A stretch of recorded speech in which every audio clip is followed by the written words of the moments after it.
So now that you have watched the MG ZS facelift review video, if not then click on the top right banner to watch, we can now review the electric version that has just had a recent update. Should you go for this, or the normal one?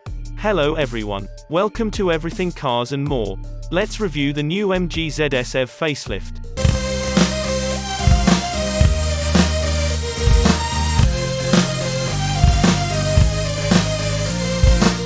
So let's talk about the important stuff with electric cars. The battery and motor. So the new MG ZS EV Long Range is the only model you can get at the moment, but you get a 72.6 kWh battery that has 273 miles of range and can rapid charge to 80% in 1 hour 3 minutes. You also get a 153 bhp motor unit which can do 0 to 60 in 8.2 seconds and has 206 pound-feet of torque. There is another model coming which will be cheaper and has a shorter range, but we have no news of this yet. One new feature of the MG ZS EV is that it now has a vehicle-to-load function. This is where it sends power to equipment, for example plugging a TV into the car. The price of the MG ZS EV starts from £29,495. Now one rival of the MG ZS EV is the Vauxhall Mokka-e. This has a starting price of £29,365, but the range of the car is at 209 miles. That is nearly 70 miles less than the MG ZS EV.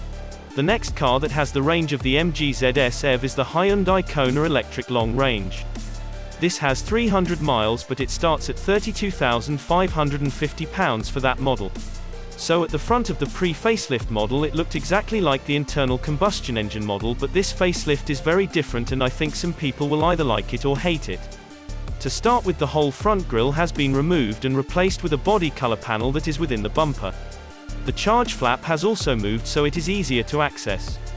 Lower down, the lower vent is a little bit bigger to aid cooling for the batteries, and we have two chrome strips stretching out to the side vents that are also different to the internal combustion engine car.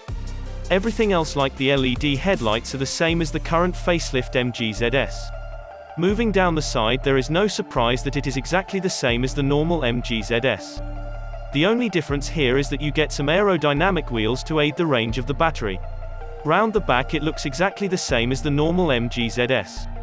The tail lights and lower bumper are the same, but where the fake exhausts used to be we have a piano black and chrome panel to mimic the front of the car.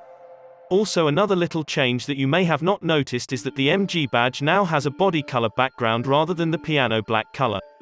To be honest, I actually like this design better and I hope it comes to the normal MG ZS. So getting inside the MG ZS EV, it looks exactly the same as the normal MG ZS, but when you turn it on there are differences. Once you have done that, you notice even more differences. To start with, the infotainment system is a new system, and although it has the same processor as the old one, it is quicker and easier to use. You can also adjust the charging limit and time for when the car can charge.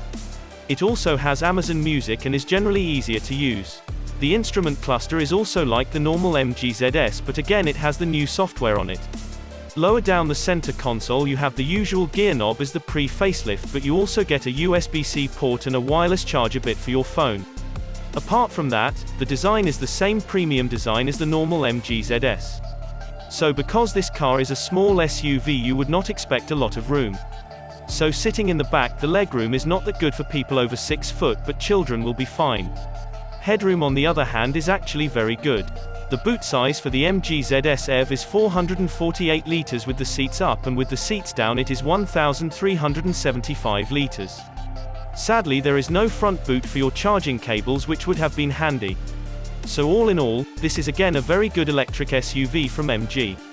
The question is, what one should you go for?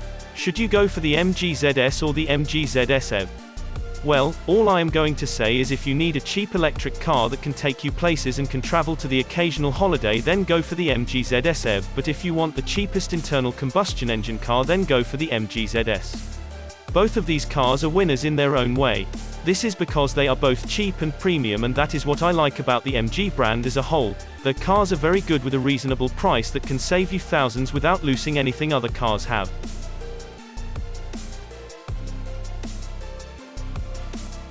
If you liked this video, then please don't forget to like and subscribe, and whilst you are at it, hit that bell icon to get notifications when a new video comes in.